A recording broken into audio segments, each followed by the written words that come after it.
উপস্থিত হয়েছি সকলে। রথের দিদি বললেন রথের ঠিক প্রাক্কালেই। তো আমাদের বিষয়টি আত্মানাম রথিনাম বিদ্ধি, অর্থাৎ এই আত্মা জীবাত্মা শরীরের মধ্যে যে অবস্থান করেছেন সে হচ্ছে রথী, মানে রথস্বামী, তাকে জানো। এই বিষয়ে আজ আমরা আলোচনা করব। এ বিষয়ে যাওয়ার আগে আমরা কিছু এই সময়ের পরিপ্রেক্ষিতে কিছু আলোচনা করে নিয়ে তারপরে এগোবো। আজকে আমাদের যে পরিবেশ পরিস্থিতি, সারা বিশ্বের দিকে তাকিয়ে দেখলে আমাদের যা প্রয়োজন তা হলো শান্তি। আমরা সকলেই কম বেশি সকলেই শান্তি প্রার্থনা করি। আমরা যা কিছু উপার্জন করি অথবা যা কর্ম করি তার পেছনে কিন্তু আমাদের একটাই উদ্দেশ্য থাকে, যে চির আকাঙ্ক্ষিত সেই শান্তিকে লাভ করা। এর পেছনে মানে শান্তি লাভের বাধা বিঘ্ন স্বরূপ আমাদের বহির্মুখী ইন্দ্রিয়গুলি আমাদেরকে সর্বদাই তাড়িয়ে বেরোয়। আমরা দেখেছি বিবেক চূড়ামণির একটি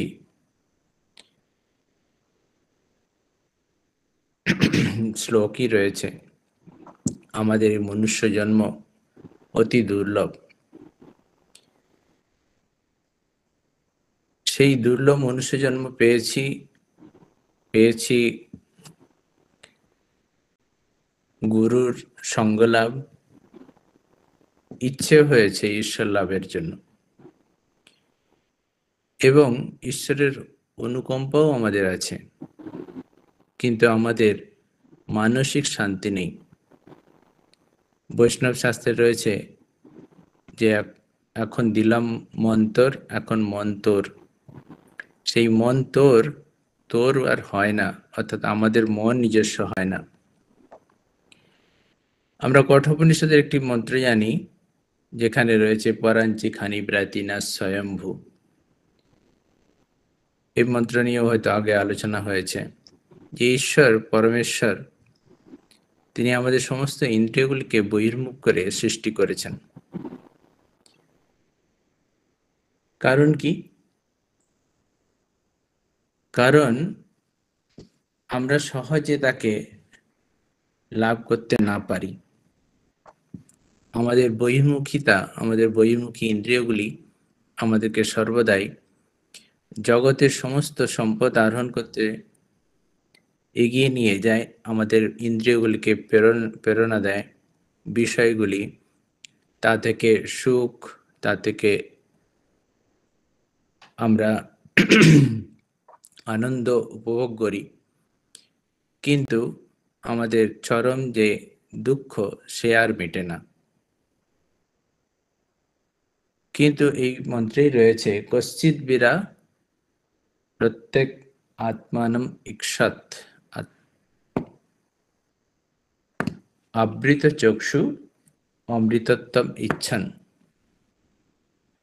কেউ কেউ ধীর ব্যক্তি যারা অমৃতত্ব লাভ করতে চায়, যারা মুক্তি লাভ করতে চায়, তারা কি করেন? সেই ইন্দ্রিয়গুলিকে বহির্মুখ থেকে ঘুরে অন্তঃকরণের দিকে মোড় ফিরিয়ে দেন, এবং যে হৃদয়ে যে রথস্বামী বসে রয়েছে তাকে দেখতে সমর্থ হয়ে থাকেন। আমাদের যে আলোচনার বিষয়টি ছিল আত্মানাম রথিনাম বিদ্ধি, এটিও কঠোপনিষদের একটি মন্ত্র, তার অংশ। সেখানে রয়েছে আত্মানাম রথিনাম বিদ্ধি শরীরম রথমেবতু বুদ্ধিম তু সারথিম বিদ্ধি মন প্রগ্রহমেবচ। এখানে আত্মা শব্দের অর্থ আমরা সাধারণভাবে পরমাত্মা বা ঈশ্বর ব্রহ্ম এই শব্দ ব্যবহার করি, কিন্তু এখানে এই মন্ত্রে বিশেষ করে আত্মা শব্দের অর্থে জীবাত্মাকেই নির্দেশ করা হয়েছে। এই জীবাত্মাকে রথ স্বামী হিসাবে যেন, আর কি শরীরম রথমেবতু, এই শরীর হচ্ছে রথ। বুদ্ধিম তু সারথি, বুদ্ধিকে রথের চালক, আর মন প্রগ্রহমেবচ, রথের যে লাগাম, এটি বলে যেন। কঠোপনিষদের এই মন্ত্রটি আমি যখন নির্বাচন করছিলাম তখন ভাবছিলাম যে এই যে তুলনা একটি রয়েছে, আমরা সকলেই পরিষ্কার বুঝতে পারছি যে ইন্দ্রিয়গুলি বিষয় অভিমুখে সর্বদাই তাড়িত হয়। পরবর্তী মন্ত্রগুলোতেই রয়েছে যে যেখানে ইন্দ্রিয় সমূহ অশ্ব আর ইন্দ্রিয় ভোগ্য বিষয়গুলি হলো অশ্বগণের পথ। আমরা দেখে থাকি ইন্দ্রিয়গুলি, আমরা আগেই বললাম কঠোপনিষদে আরেকটি মন্ত্র ছিল যেটি, যে ইন্দ্রিয়গুলি বহির্মুখ করে ঈশ্বর খনন করে দিয়েছেন, খোদাই করে যেন বসিয়ে দিয়েছেন, এবং সেটি বিষয় ভোগেই ব্যস্ত হয়। বিষয় যত ভোগ করতে থাকে সুখ শান্তি খুঁজে, কিন্তু বিষয় ভোগে যে শান্তি নেই পরক্ষণেই তারা অনুভব করে বিষয়গুলি, এবং ইন্দ্রিয়গুলি দুর্বল হয়ে পড়ে। কিছুদিন আগে একটা কথা আলোচনা করছিলাম যে কাল আমাদের কিরকম করে আমাদের কৈশোর যৌবন সমস্ত কিছুকে খেয়ে ফেলে, ঠিক ইন্দ্রিয়গুলি সেরকম আমাদের বিষয়গুলি ভোগ করতে করতে ইন্দ্রিয়গুলি দুর্বল হয়ে পড়ে।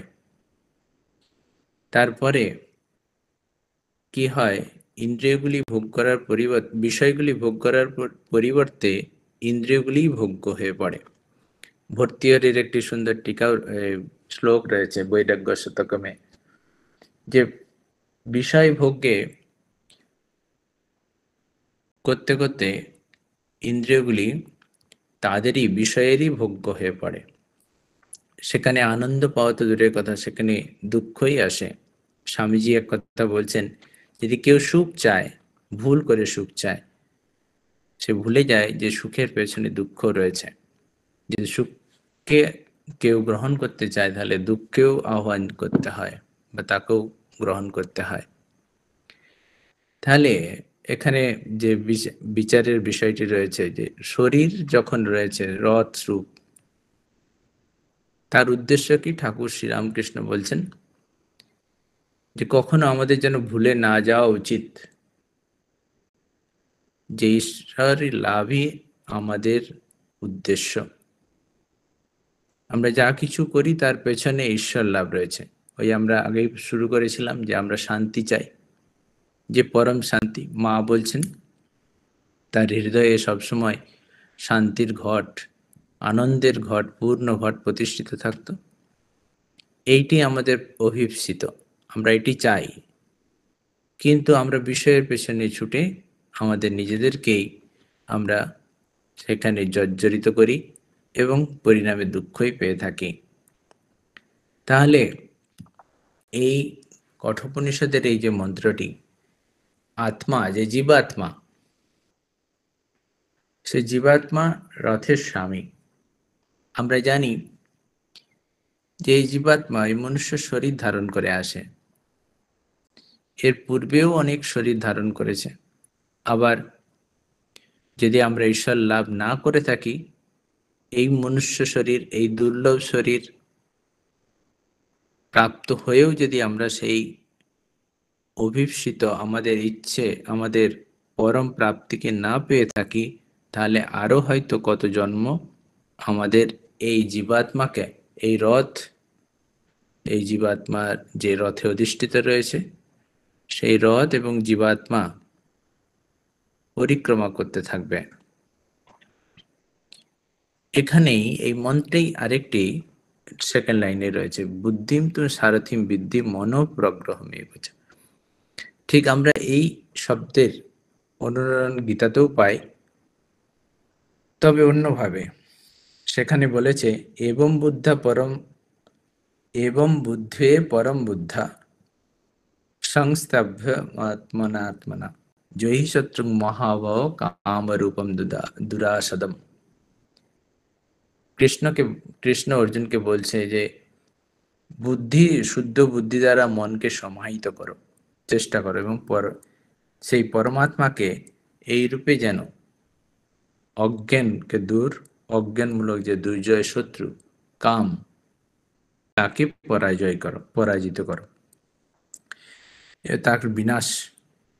অর্থাৎ যে বাসনা যে ইন্দ্রিয়গুলিকে তাড়িত করে, সেই বাসনাকে পেছনে যে বাসনাগুলি রয়েছে, কামনাগুলি রয়েছে, সেগুলিকে বুদ্ধির দ্বারা, শুদ্ধ বুদ্ধি দ্বারা তাকে নষ্ট করার কথা বলা আছে এবং পরমাত্মাকে জানার কথা বলা আছে।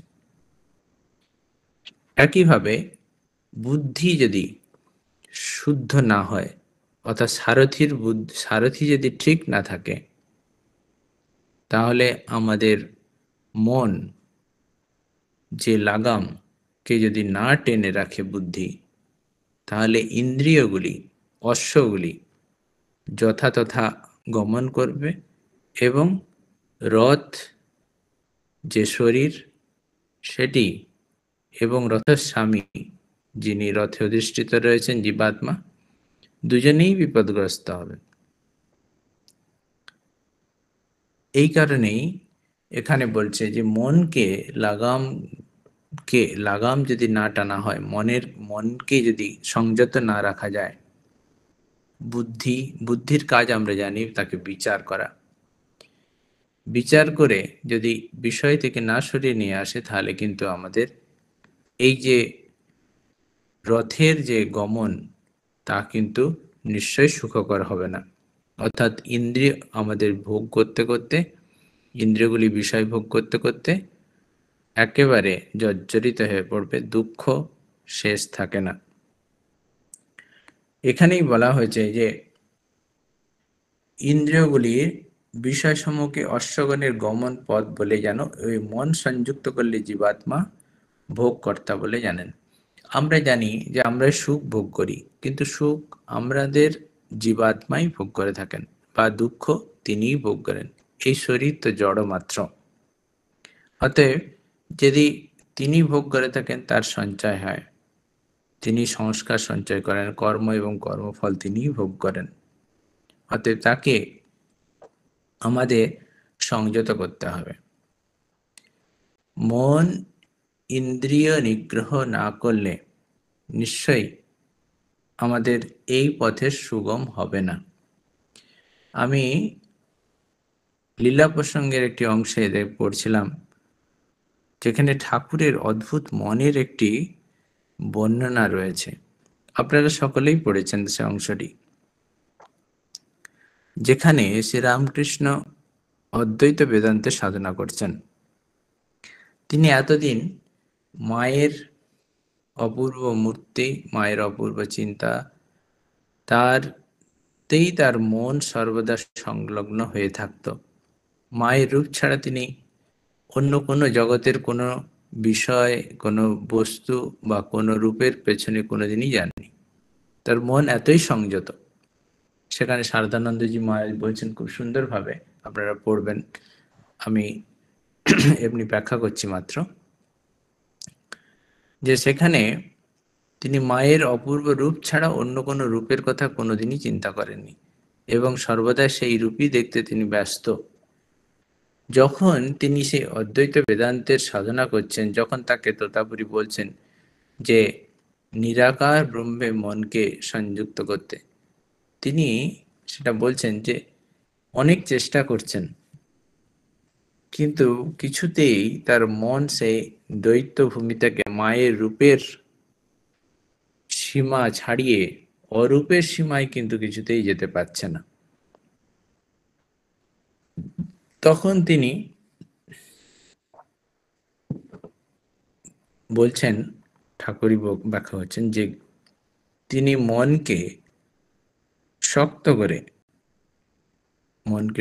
করে জ্ঞান খড়গ দিয়ে মায়ের মূর্তিকে খণ্ডিত করলেন এবং তার মন তখন আর কোনো বিষয় না পাওয়াতে হু হু করে অদ্বৈতে বা ব্রহ্মের সঙ্গে সংযুক্ত হলো, তিনি নির্বিকল্প সমাধি লাভ করলেন। এখানে শারদানন্দজি বলছেন মায়ের রূপকে খণ্ডন করার পরে তার মনের আর বিষয় কিছু ছিল না, কারণ তিনি মনকে এতটাই সংযুক্ত করে মানে সংযত করে রেখেছেন যে মায়ের রূপ ছাড়া অন্য কোনো বিষয় কোনোদিনই তার চিন্তায় আসেনি। অতএব মনের আর কোনো বিষয় থাকলো না বলেই তিনি একেবারে নির্বিকল্প সমাধি লাভে সমর্থ হয়েছিলেন। তো আমাদের বিচার্য বিষয় এখানেই যে যে শ্রীমূর্তির দিবানিশি তিনি চিন্তা করতেন, সেই কারণে আর তার মন কোনো বিষয় পায়নি। যে বিষয়টি ছিল সেই বিষয়টিকে যখনই জ্ঞান দিয়ে তিনি খণ্ডিত করলেন। এ আমাদের বোঝা খুবই কঠিন, কেন আমাদের মন সর্বদাই বিষয় এবং বিষয় রস ভোগেই ব্যস্ত। আমরা সর্বদাই বিষয় চিন্তাতেই রয়েছি। আমি কিছুদিন আগে একটি কোথায় লিখছিলাম, লিখতে লিখতে দেখলাম যে আমাদের যখন সাধন আমরা যারা সাধক, কোথাও একটা লিখেছি যে সাধক যখন সাধনা শুরু করেন, যদি আমরা নিজেদের দেখি, আমাদের মন, বুদ্ধি, চিত্ত, অহংকার এর প্রত্যেকটি বাধা প্রাপ্ত হয়। এখন মনের বাধা কি? মনের বাধা আমরা এই আলোচনা করলাম যে মনের বাধা হচ্ছে আমাদের বিষয়ের প্রতি তৃষ্ণা। বিষয়ের প্রতি যখন ইন্দ্রিয়গুলি বিষয়গুলি দেখতে বা তার সঙ্গে, ওই যে গীতাতে রয়েছে না, তার তার যখন যে বিষয়ের সঙ্গে সংযুক্ত থাকে তার সঙ্গে কামনার উদ্ভব হয়। হ্যাঁ, তো সেই কামনা যখন প্রতিহত হয় তখন ক্রোধ উৎপন্ন হয়, ক্রোধ থেকে সম্মোহ উৎপন্ন হয়, তারপরে বুদ্ধির বিনাশ হয়, তারপরে প্রাণনাশ, প্রাণশ্বতী, অর্থাৎ তা লক্ষ্যভ্রষ্ট হয়ে পড়ে। তো আমি ভাবছিলাম যে আমাদের মনগুলি বা মনের যে বাধা, সেটি হলো ইন্দ্রিয়গুলি যখন বিষয়ে ভোগে জন্য ছুটে, অর্থাৎ বিষয় তৃষ্ণা মনকে সর্বদাই আন্দোলিত করে এবং তাকে তা বুঝতেই দেয় না। আর বুদ্ধিতে কি রয়েছে? বুদ্ধিতে রয়েছে তখন ক্রোধ, লোভ, মোহ, হিংসা, এই সমস্তগুলি রয়েছে, যেগুলি বুদ্ধিকে শুদ্ধ হতে দেয় না। এই যে শুদ্ধ চিন্তা করবে, আমরা বলছিলাম, আগের কথাই বলছিলাম যে বুদ্ধিকে লাগাম, মানে বুদ্ধিকে লাগাম ধরে কষতে বলছে, মনকে সংযত করতে বলছে। মানে বুদ্ধি যে সারথি হয়ে রয়েছে, বুদ্ধি তো সারথি, সারথি তো শুদ্ধ নয়, কারণ আমাদের মনের মধ্যে বুদ্ধিতে যে ক্রোধ, লোভ, মোহ এইসব রয়েছে, সে কারণে সে শুদ্ধ নয়, সে কারণে সে সংযত হতে পারে না। তারপরে রয়েছে চিত্ত। চিত্তে কি রয়েছে?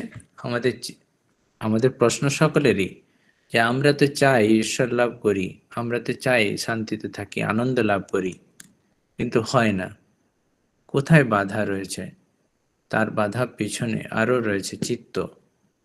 চিত্তে আমাদের যে সংস্কার রয়েছে পূর্ব জন্মের, মনুষ্য শরীর তো আমরাই পেয়েছি, কত জন্ম, কত লক্ষ জন্মের পরে হয়তো এই মনুষ্য শরীর, অথবা অনেক জন্ম হয়তো মনুষ্য শরীরেও গিয়েছে, আমরা কিছুই জানি না, মনেও নেই। কিন্তু যে সংস্কার রয়েছে, যে কর্ম করা হয়েছে, সেই কর্মের ফল সঞ্চিত রয়েছে, সেই সঞ্চিত ফলগুলি নতুন করে এই শরীর দিয়েছে, অর্থাৎ সেই সংস্কারগুলি যাবে কোথায়? সেই সংস্কারগুলি আমাদের চিত্তেই রয়েছে, স্টোর হাউস। সেটি আমাদের মন, বুদ্ধি, চিত্তকে আন্দোলিত করে। তার পেছনে রয়েছে অহংকার। অহংকারে অহংকার সে তখন আর কিছুই করতে দেয় না। সে তার মধ্যে যে অহংবোধ, নিজেকে জাহির করা, নিজেকে প্রতিষ্ঠা করার চেষ্টা করা, তা কি হয়, তাকে সাধন পথ থেকে সরিয়ে নিয়ে আসে। অতএব সে চেষ্টা করলেও পারে না। আমরা বলি আমরা তো অনেক চেষ্টা করছি কিন্তু পাচ্ছি না। কেন পাচ্ছি না? কারণ তার পেছনে এতগুলি কারণ রয়েছে, আমরা বুঝতে পারি না। অনেকেই আমরা প্রশ্ন করি, আমরা তো জব ধ্যান করতে চাই, আমরা জব করতে বসি, কিন্তু জব হয় না, ধ্যান হয় না। মন কিছুতেই সংযত হতে চায় না। হতে চায় তো কিছুক্ষণ হয়, তারপর চলে যায়, আবার সরে যায়। তার পেছনে এই কারণগুলি রয়েছে। কারণ আমরা কিছুতেই নিজেদেরকে ইন্দ্রিয়গুলিকে সংযত করে তার বিষয় থেকে সরিয়ে নিয়ে আসতে পারিনি। যে বিষয় চিন্তা করতে আমরা সর্বদাই সুখ অনুভব করি, সেই বিষয়গুলি আমাদের কাছে বিষ, সেটা আমরা বুঝতে পারি না। আমাদেরকে যতই চেষ্টা করি না কেন, রূপ, রস, গন্ধ, স্পর্শ, সত্র, এতগুলি জিনিস রয়েছে। তারপর আমাদের তমগুণ রয়েছে, রজগুণ রয়েছে, সত্যগুণ থাকলে তো আমাদের হয়েই গেল। কিন্তু যতই এগুলি রয়েছে ততই আমাদেরকে বহির্মুখ করে দেয়। অতএব সারথি যে বুদ্ধি, সে কিছুতেই চেষ্টা করছে, কিন্তু মন যে লাগাম টানবে তার হয় না। কারণ সেই ইন্দ্রিয়গুলি বিষয় অভিমুখে তার গমন। সেই জন্য সর্বদাই বুদ্ধিকে অসমাহিত মনের সহিত সর্বদা যুক্ত থাকায় বিবেকহীন হয়। এখানে অর্থ কি? যে বুদ্ধি, সে সর্বদাই মন, যে চঞ্চল মন, যে বিষয়মুখী মন, তার সঙ্গে সংযুক্ত থাকায় বুদ্ধি, ওই যে বলে না বুদ্ধি ভ্রষ্ট হয়েছে, বিবেকহীন হয়, সে তার বিচার করতে পারে না। কিন্তু সেই কারণে সেই ইন্দ্রিয়গুলি ওই দুষ্ট অশ্বের মতোই দুর্দমনীয় হয়। অতএব আমাদেরকে এখানে এই সংযত থেকে ইন্দ্রিয়গুলিকে সংযত করা, এটির প্রয়োজনীয়তা রয়েছে। তবেই যে সত্যগুণের প্রাধান্যতা বাড়ানো। আমরা কি করে আমরা এখন সমস্যাগুলি নিয়ে আলোচনা করলাম, এর সমাধান চাই আমাদের। কি করে আমরা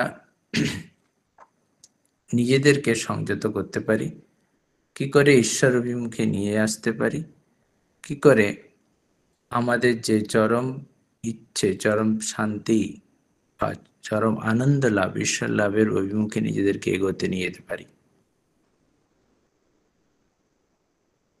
আমরা সর্বদাই নিজেদেরকে বিচার করতে চাই, বিচার করি নিজেদের দৃষ্টি দিয়ে। ঠাকুর বলেছেন, ভক্তির তো অনেক কথাই ঠাকুরের রয়েছে। ঠাকুর বলেছেন সর্বদাই মনে বিচার করবে। ঠাকুর ভক্তি এবং জ্ঞানকে সর্বদাই সজাগ রাখতে বলেছেন। ঈশ্বরের প্রতি যেমন ভক্তি থাকবে, তেমন জ্ঞান দিয়ে বিচার, সেটিও দরকার, প্রয়োজনীয়তার কথা ঠাকুর বলেছেন। বিচার না করলে কি হয়, আমরা যে ভক্তির দুর্বল দিকগুলিতে এগিয়ে পড়ি, বা সেখানেই আমাদের দুর্বলতাগুলি বিশেষ করে প্রকাশ পায়। জ্ঞান না থাকলে ভক্তি যেমন বিপদগামী হতে পারে বা দুর্বল দিকগুলিতে এগিয়ে যেতে পারে, ঠিক তেমনই যে জ্ঞানে আবার ভক্তি না থাকলে জ্ঞানটি শুষ্ক হয়ে পড়ে। আমাদের এই কারণে যেমন সর্বদা তার স্মরণ মনন দরকার, তেমনি আবার বিচারেরও দরকার। এই লীলা প্রসঙ্গেই রয়েছে, আপনারা সবাই পড়েছেন হয়তো। স্বামী যোগানন্দজি মহারাজ এসেছেন ঠাকুরের কাছে। ঠাকুরের কাছে এসে বলছেন তিনি যে কামের প্রভাবে নিজেকে কিছুতেই সংযত করতে পারছেন না, কি করবেন? ঠাকুর বললেন হরিনাম করতে। তখন যোগানন্দজি ভাবলেন ঠাকুর মনে হয় কিছু জানেন না, সেই কারণে শুধুমাত্র হরিনাম করতে বলছেন। তো তিনি ঠাকুরকে পাশ কাটিয়ে,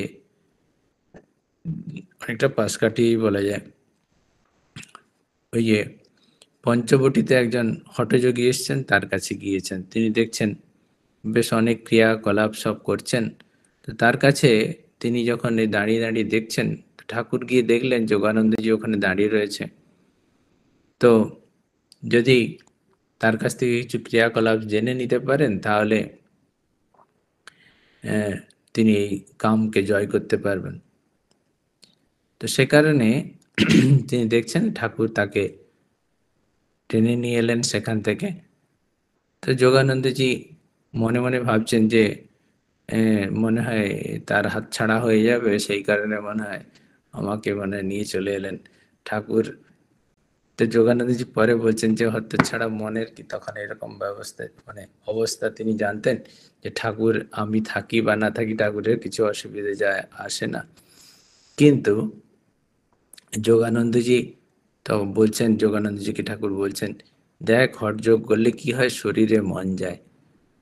তো ঈশ্বরে যে মন ঈশ্বরকে দেওয়ার, তা না দিয়ে শরীরে তাকে কি করে পুষ্ট করা যায়, তাকে রক্ষা করা যায় বা তার উন্নতি সাধন করা যায়, সেই কারণেই তো সেই দিকেই মন বেশি চলে যায়। তো হরিনাম তা ঠিক আছে, ঠাকুর যখন বলেছেন, পরবর্তীকালে যোগানন্দজি বলছেন যে ঠাকুরের কথা মতো হরিনাম করে দেখলেন যে সত্যি সত্যি ফল পেয়ে মানে পেয়েছেন বা তিনি জয় করতে পেরেছেন। তো অর্থ কি, যে ঠাকুর সাধারণ একটি কথার মধ্যে দিয়ে আমরা সকলেই আমাদের ইন্দ্রিয় নিয়ে সর্বদাই এত ভাবি, বা ইন্দ্রিয়গুলি সর্বদাই যে এত চঞ্চল, সে কথাও আমরা বুঝতে পারি।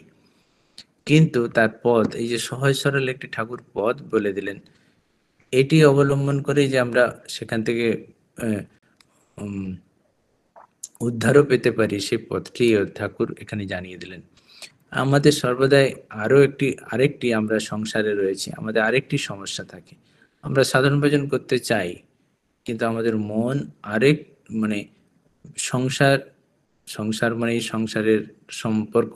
আর সব থেকে আমরা যারা তত্ত্বকথা সবসময় আলোচনা করি, তারা সবসময় এক কথাই বলে দেবে যে এই দেহাত্মবোধই হচ্ছে সব থেকে অহং অজ্ঞান। দেহাত্মবোধ থেকেই তোমার সংসার, না হলে সংসার কোথায়, না হলে তার কেউ নেই। কিন্তু আমরা বাস্তবিক জীবনে যতই এ তত্ত্ব আলোচনা করি, যেহেতু আমাদের সংস্কার রয়েছে, এই কথা বললাম যে পূর্ব সংস্কারগুলি রয়েছে, যতই আমাদের মনকে আমরা সংযত করতে চাই, কিছুতেই হতে দেয় না। সংযত করতে বসি, তখন কি হয়, বিভিন্ন ব্যক্তির, হ্যাঁ, অনেকের তো পুরো জপ করতে বসলেই সাধন ভজন তো দূরের কথা, একটু যদি চোখটি বন্ধ করে সঙ্গে সঙ্গে বাইরের শব্দ ইন্দ্রিয়গুলি বা বাইরের বিষয়গুলি তো সরে গেল, কিন্তু অন্তরে যে বিষয়গুলি রয়েছে, মনের মধ্যে সমস্ত বাজার একেবারে খুলে যায়। আর সেখানেই সমস্ত একবারে না জানা অজানা, এখনের পূর্বের পরের সমস্ত ব্যক্তিত্ব সকলে এসে এমন সেই বাদুড়ের মতো, বলছেন না, অন্ধকারে বাদুড় যেমন হানা দেয়, ঠিক সেই রকম হানা দেয়। আর মনটিকে একেবারে বিষয় অভিমুখে আরো বিশেষ করে যেন বলছে, যখন চোখ খোলা ছিল, অনেকে এটা অনুভব করেছেন, আমিও করি, যখন চোখ খোলা থাকে তখন হয়তো যতগুলি বিষয় থাকে মনের মধ্যে, চোখ বন্ধ করলে আরো বেশি বিষয় আসে মনের মধ্যে। তো সেক্ষেত্রে আমরা কি হয়, আমরা আরো বেশি মানে অসুস্থ হয়ে পড়ি, মানসিক ভাবে আমরা। ঠাকুর একটি কথা বলছেন এই মণিমোহন বলে ঠাকুরের একটি ভক্ত ছিলেন। ঠাকুর তার এক আত্মীয়াকে নিয়ে এসেছেন। ঠাকুরকে তিনি খুবই শ্রদ্ধা করতেন। তো ঠাকুর দেখেই বুঝতে পারলেন তার মনের অবস্থাটি। ঠাকুর জিজ্ঞাসা করছেন, কি গো, কি হয়েছে? তো বলছে, আমি সাধন জপ করতে বসলেই একজনের ঘরের আত্মীয় স্বজনদের কথা মনে পড়ে। তো বলছে, কার কথা মনে পড়ে গো? তো বলছে, একজন তার কেউ আত্মীয়া, ছোট বালক, কেউ ভাইপো না কিছু এরকম, তার কথা খুব মনে পড়ে। ঠাকুর বলছেন না যে তাকে যখন নাওয়াবে, খাওয়াবে, ভাববে যে গোপালকেই খাওয়াচ্ছ, নাওয়াচ্ছ। তার যত্ন নেওয়া মানে গোপালেরই যত্ন নিচ্ছ। তো ঠাকুর এই খুব সুন্দর সহজভাবে, সরলভাবে তাকে বলে দিলেন যে মন যখন যে বিষয়কে নিয়ে আহ, তার কে ভোগ করার জন্য ব্যস্ত, সেই বিষয়কে ঠাকুর কিভাবে মোড় ফিরিয়ে দিচ্ছেন, সেই ইন্দ্রিয়গুলিকে যে বিষয়কে নিয়ে আছে সেই বিষয়ের যে উপভোগ্যতা, তার যে তাত্ত্বিক দিকটিকে, সেটিকে উন্মোচন করে দিচ্ছেন এবং তার স্বরূপের কথা বলে দিচ্ছেন, জানিয়ে দিচ্ছেন যে তাকে, ঈশ্বরকে লাভ করতে হলে ঠিক আমাদের মনকে এই বিষয় অভিমুখ থেকে সরিয়ে, অর্থাৎ আমাদের মনে সত্য রজতম তিন গুণই রয়েছে। আমাদের মন তো, অন্তঃকরণ তো সমস্ত যে পঞ্চ মহাভূত রয়েছে তার সূক্ষ্ম ভাগ থেকে এই অন্তঃকরণ তৈরি হয়। অতএব তার মধ্যে সত্য রজতম তিন গুণই থাকবে। আধিক্য কোনটার বেশি, কোনটার কম থাকতেই পারে, কিন্তু সেই তাকে রজতম এবং রজকে সরিয়ে সত্যগুণে অধিষ্ঠিত করা, এটি হচ্ছে আমাদের সাধন ভজন। সাধন ভজন করা উদ্দেশ্য, এর পেছনে রয়েছে যেটি, যে আমাদের মনগুলিকে আমরা যা ছেড়ে রেখেছি বিষয়ে, যে যেমন আরো একটি কোথায় রয়েছে, বিষয় মনগুলি, মনটি হচ্ছে আমাদের কিরকম, সেই আহ, যে বিষয়ের যে চারণ ভূমি একটি, যেমন গরু যেমন যে যে জায়গা, যে ভূমিটাতে ঘুরে বেড়ায় সেটাকে চারণ ভূমি বলে। ঠিক মনের হচ্ছে চারণ ভূমি হচ্ছে বিষয়। এই বিষয়গুলি সে এই জন্মে, আগের জন্মে, লক্ষ জন্ম ধরে বিষয় ভোগ করেছে মনটি, সেই মনই তো রয়েছে এখন। অতএব তাকে কি করে সেই সংযত করা, তাকে বিচার করে নিয়ে আসা, ঘুরিয়ে দেওয়া, মোড় ফিরিয়ে দেওয়া। বিষয় থেকে তো মন সরতে চায় না। ঠিক আছে, বিষয়গুলিকে তার ভাব ভঙ্গিমা পরিবর্তন করে দেওয়া, তবেই তাকে আমরা ঈশ্বর অভিমুখে পরিচালিত করতে পারবো। আমরা সকলেই সমস্যার সমাধান খুঁজতে চাই, সকলেই সমস্যায় পড়ি, কিন্তু সমাধান খুঁজতে গিয়ে আমরা তখন অসুবিধায় পড়ি, বুঝতে পারি না কি করব। আমাদের শুধু এই কাজ, সমস্ত সংসারের সমস্ত কাজগুলি কে তার প্রতি চিন্তা ভাবনা পরিবর্তন করে দেওয়া, বিষয়গুলির প্রতি চিন্তা ভাবনা পরিবর্তন করে দেওয়া। আমরা যখনই এই ভাবি যে এক জায়গায় রয়েছে, যে আমরা যারা বিবেক চূড়ামণি পড়েছেন তাতে রয়েছে, হ্যাঁ, তার ইন্ট্রোডাকশনেই রয়েছে যে ব্রহ্মসত্য জগৎ সত্য, ব্রহ্মসত্য জগৎ সত্য, সত্যৈব এব সত্য প্রতিষ্ঠিত।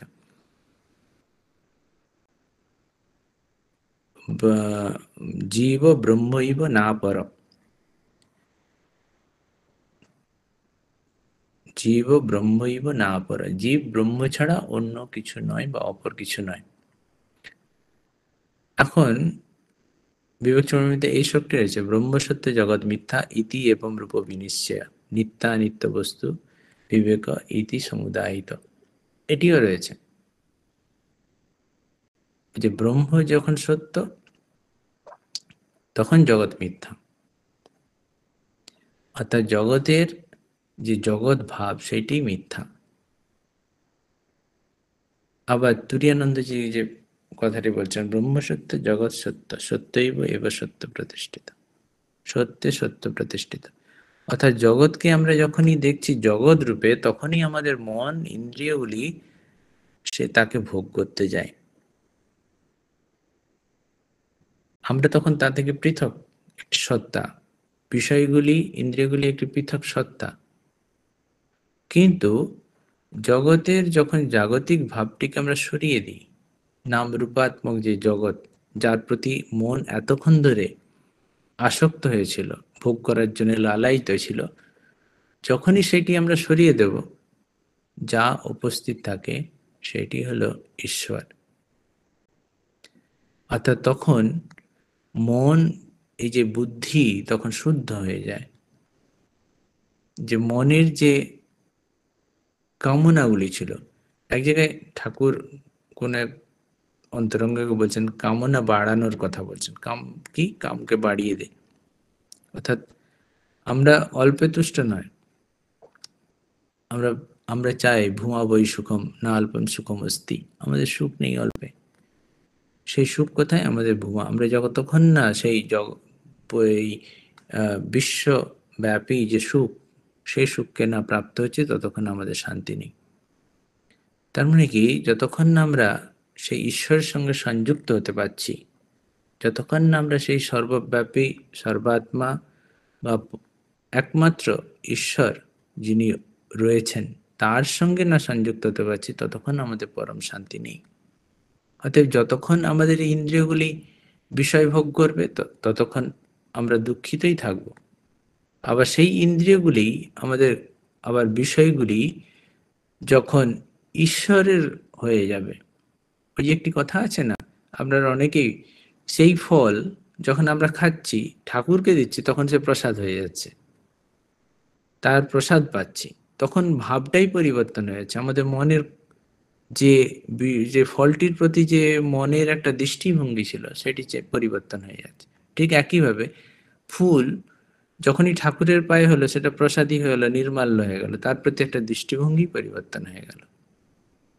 ঠিক একইভাবে এই জগতের সমস্ত বিষয়গুলি যখনই আমরা তার প্রতি বিষয় রূপে দেখব, ইন্দ্রিয়গুলি যখনই তাকে ভোগ্য করার জন্যে বিষয় হিসাবে দেখে, তখনই সেটি ভোগ্য বিষয় হয়, তখনই আমরা তার পেছনে ছুটি, লালায়িত হই।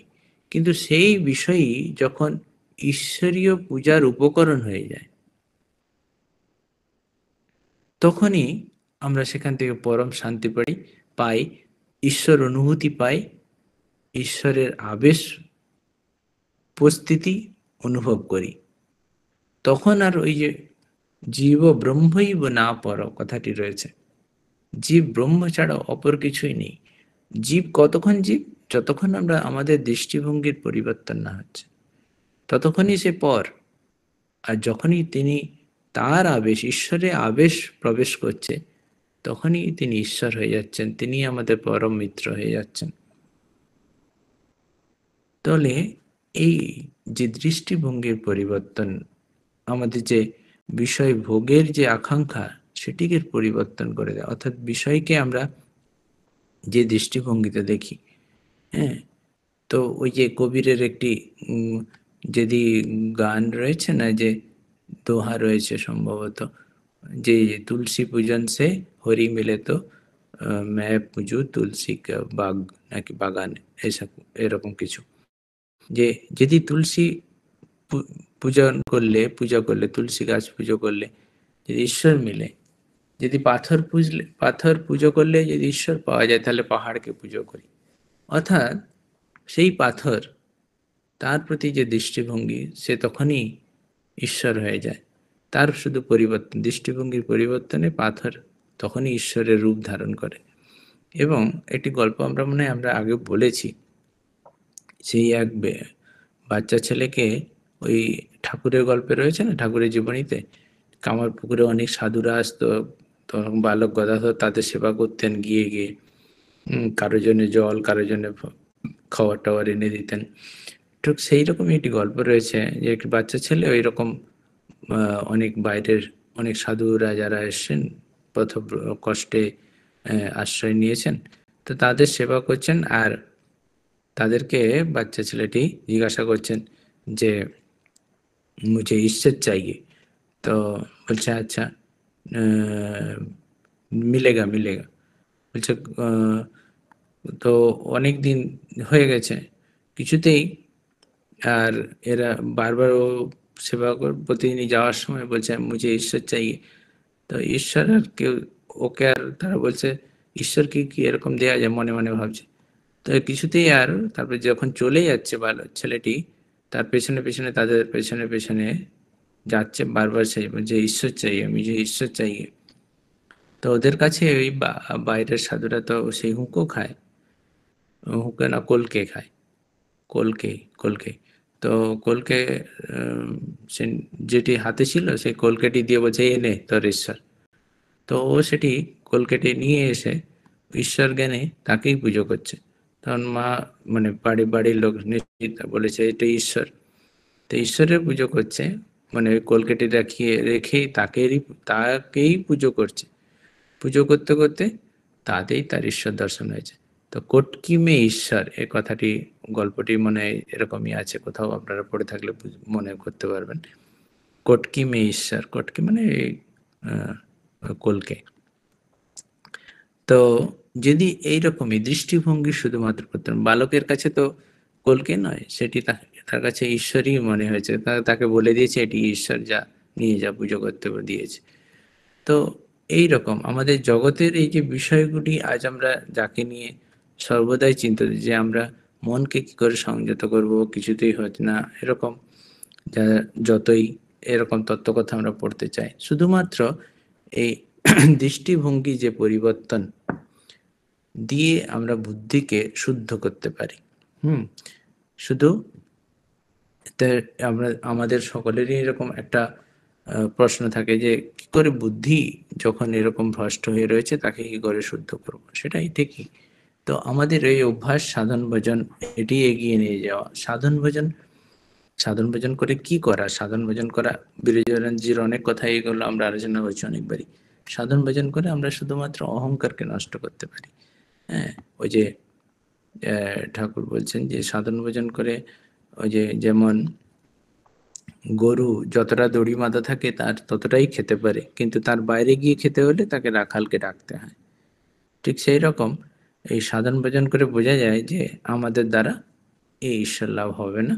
ঈশ্বরকে ডাকা অর্থ, অর্থ এই, তিনি এসে কৃপা করে, হ্যাঁ, তিনি যদি ওই দড়িটা খুলে দেন তাহলে আমরা তাকে মানে লাভ করতে পারি, অর্থাৎ তিনি, তার কৃপা চাই। তো আমাদের এই যত কিছু আমরা ইন্দ্রিয় নিগ্রহ বলি, আর বিষয় থেকে মনকে সরানো, শান্তি, ঈশ্বরের লাভ অন্বেষণ করা, যা কিছু তার কৃপাতেই হবে। কিন্তু আমাদের চেষ্টা, আমাদের যতক্ষণ না চেষ্টা করছি ততক্ষণ তার কৃপা হয় না। এই জন্য আমরা যতই সাধন ভজন করে এগোতে চাই, আমাদের যতই ঈশ্বরের কৃপা ততই আমরা অনুভব করতে পারি। হ্যাঁ, আমরা যত যত এগোবো তত ঈশ্বরের কৃপা হবে। মানে কিরকম, ওই ঠাকুর বলছেন না, যত সমুদ্রের কাছে যাওয়া যায় ততই ঠান্ডা বাতাসের স্পর্শ অনুভব করা যায়। ঠিক সেই রকম আমরা যে সাধন ভজন করে যতই আমরা এগোতে থাকবো, ততই আমরা তার কৃপা, তার আশীর্বাদ মানে প্রার্থনা করা আর তার কাছে কৃপা পাওয়া, সেটি একই সঙ্গে চলতে থাকে। অতএব আমরা যতক্ষণ না এটি করতে পারি ততক্ষণ কিন্তু আমাদের সাধন ভজন শুধুমাত্র সাধন ভজনই হয়ে রয়ে যাবে, একটা যান্ত্রিক হয়ে থাকবে। কিন্তু যতক্ষণ আমরা এই করতে করতে যদি একটু আনন্দ পেয়ে থাকি, আমরা যদি, তখনই আমরা কিন্তু এগোতে পারবো। হ্যাঁ, যখনই আমরা সেই একটু নিজেদেরকে সেই আনন্দের একটু আস্বাদন দিতে পারবো, সেই রথের মধ্যে যিনি রয়েছেন, সেই যখন জীবাত্মা যেই বলি, সেই জীবাত্মা যখন একটু এই বিষয় অভিমুখ থেকে সরে আসবে, যখনই সেই রস আস্বাদন করতে পারবে, ততক্ষণ সে, হ্যাঁ, তখন সে আরো নিজেদেরকে সংযত করে বা নিজেকে ঈশ্বর অভিমুখে এগিয়ে নিয়ে যেতে পারবে। অতএব যে এই রথের এই যে ব্যাখ্যাটি ছিল রথযাত্রা সম্বন্ধে, আমাদের শরীরের মধ্যে যে স্বামীটি রয়েছে, জীবাত্মা রয়েছে, সে কত জন্ম সে তার কাটিয়ে এসেছে, কত রথ পরিক্রমা, কতগুলি রথ পরিবর্তন করেছে। হুম কতগুলি রথ পরিবর্তন করেছে, সারথিও পরিবর্তন করেছে, সবই পরিবর্তন করেছে। সেই স্বামী, সেই জীবাত্মা পরিবর্তন করে করে এখন এই শরীরে এসেছে, এই রথের মধ্যে এসেছে। অতএব এই রথ যদি না ঈশ্বর অভিমুখে না এগোতে পারে, তাহলে আবার কত জন্ম অপেক্ষা করতে হবে তার ঠিক নেই। অতএব আমরা সেই রথের স্বামীকে যেন না একেবারে রাস্তার মাঝে ছেড়ে দিই, তো যেন আমরা তাকে নিয়ে ঈশ্বর অভিমুখে এগিয়ে নিয়ে যেতে পারি, অর্থাৎ জীবাত্মার সঙ্গে পরমাত্মার যেন মিলন হতে পারে, তবেই রথের পরিক্রমা সম্পূর্ণ হবে, তাই না? রথের পরিক্রমা সম্পূর্ণ হবে তখনই যখন তিনি, রথের স্বামী যখন তার পরম ইষ্টকে লাভ করবেন বা পরম গন্তব্যস্থলে পৌঁছাতে পারবেন। হ্যাঁ, তো সেখানেই তার পরম মুক্তি বা পরম শান্তি। ওম শান্তি শান্তি শান্তি। শ্রী রামকৃষ্ণ অর্পণমস্তু।